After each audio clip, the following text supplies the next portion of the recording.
আসুন 1 মিনিটেই আপনার মনটা ভালো করে দেই।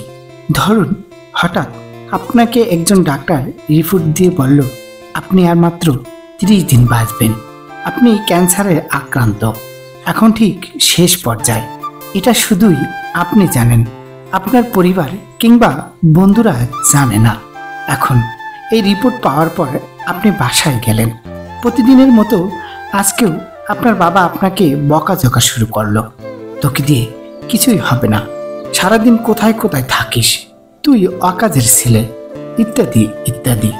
মধ্যবিত্তদের বাবা যেমন হয়। তখন কি প্রতিদিনের মতো আজও আপনি তর্ক করা শুরু করবেন, নাকি প্রাণ ভরে বাবার বকাগুলো শেষবারের মতো আরেকবার শুনে নেবেন? হঠাৎ আপনার আম্মু এসে আপনাকে বলল, নে ভাত খেয়ে নে। আপনার মনে হবে এই বুঝি আমার শেষ মায়ের হাতের খাওয়া, আমি তো আর বাঁচব না। আপনি পরম তৃপ্তি নিয়ে খাবেন এবং আপনার কাছে মনে হবে এটা আপনার শ্রেষ্ঠ খাবার, যদিও তা ডাল ভাত হোক না কেন। আপনি বাহিরে বের হলেন, পুরনো এক বন্ধুর সাথে দেখা, যাকে আপনি মোটেও সহ্য করতে পারতেন না। সবসময় তার সাথে কথা কাটাকাটি হয়। আজকেও সেই আপনাকে কিছু কথা শুনিয়ে দিল। আচ্ছা, এখন কি আপনি তর্ক শুরু করে দিবেন? আপনি হয়তো তাকে জড়িয়ে ধরবেন এবং বলবেন, দোস্ত ভালো থাকিস। আপনি আপনার এলাকাটা একটু ঘুরে দেখছেন আর ভাবছেন এই বুঝি শেষ দেখা। প্রাণ ভরে দেখছেন আকাশ, বাতাস, গাছ। একই আপনাদের এলাকাতে যে 2-3টা কুকুর আছে, ওদেরকেও আপনি প্রাণ ভরে দেখছেন। হয়তো এটাই শেষ দেখা। কুকুরগুলোকে আপনি দোকান থেকে কিছু কিনে খাওয়ালেন।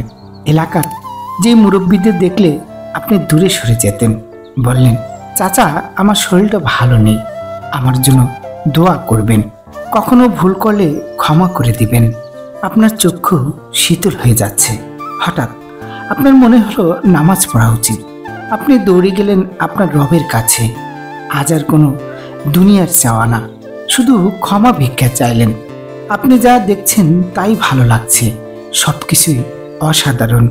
আহা, শিশির কত সুন্দর, দুপুর সুন্দর, বিকেল সুন্দর, রাত সুন্দর, বাতাস সুন্দর, জ্যোৎস্না সুন্দর, মানুষগুলো সুন্দর, কুকুরগুলো সুন্দর, সব সুন্দর। কিন্তু আমি থাকবো না। দেখছেন সবকিছু আপনার ভালো লাগছিল এতক্ষণ। এর কারণ আপনার মধ্যে এতক্ষণ কোনো ইগো ছিল না। আর ইগো না থাকা মানুষ পৃথিবীর সব থেকে সুখী মানুষ।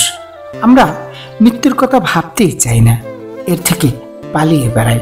কিন্তু যদি আপনি ভাবেন আজই আপনার শেষ দিন, তাহলে দেখবেন সবকিছুই আপনার ভালো লাগছে। তাই ইগো ছেড়ে দিন, ভালো থাকুন।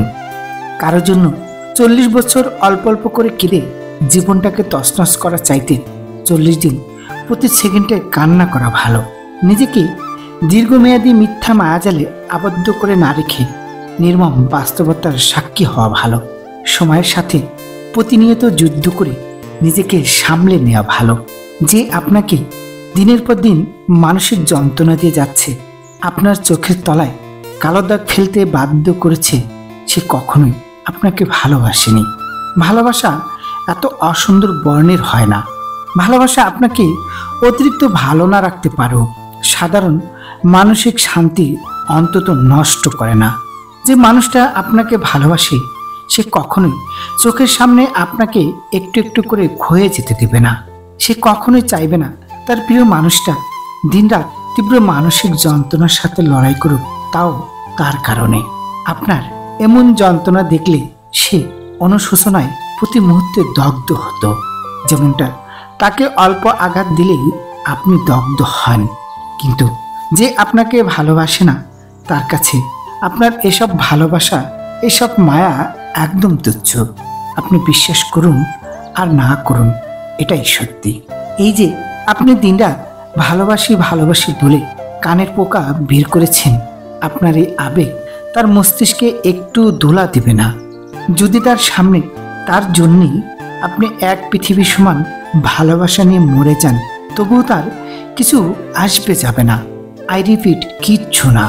আপনি কেবল তার ইতিহাস হয়ে থাকবেন, যে ইতিহাস তাকে কোনোদিন কোনো এক ধাক্কায় মনে করিয়ে দেবে কেউ একজন ছিল যে আমাকে প্রচণ্ড ভালোবাসতো। তাই অন্যের ইতিহাস হয়ে থাকার চেয়ে নিজেকে ভালোবাসুন।